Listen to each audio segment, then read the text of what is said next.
Ari nabudol na naman si Mrs. Sabi, meron naman daw ibabag natin sa bahay. Ari bini-order natin sa Altitude. Uy, Altitude, baka naman. Di ari ang Insta360 X5. Ay kinuha ko na sa haba, talaga hindi na nakahintay. Pagkakaayos-ayos naman na pagkakapake.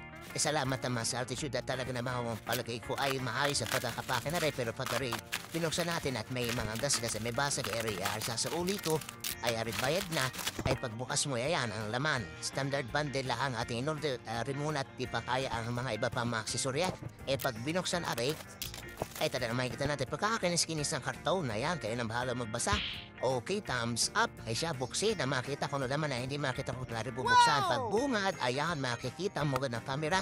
Hindi alam ko noon ang dadamputin. Dinamput ang camera. Tinan kung may kasgas, kung may basag. Wala. Approve. At tinginan ko no pang ilang damaan. Andiyan, nakita ko dalagyan. Binuksan na dalagyan. Pagbukas, nakita ang ilang paraphernalia. Nakita ang pangpunas at ikinomot. Andyan din yung ating cable na pwedeng pan-charge. Maaari pwede din pag-transfer ng data. At wala nang ibang laman. Mamaya makita nyo kung ano pang ibang maparaphernalia pang-attach nito. Bye-bye!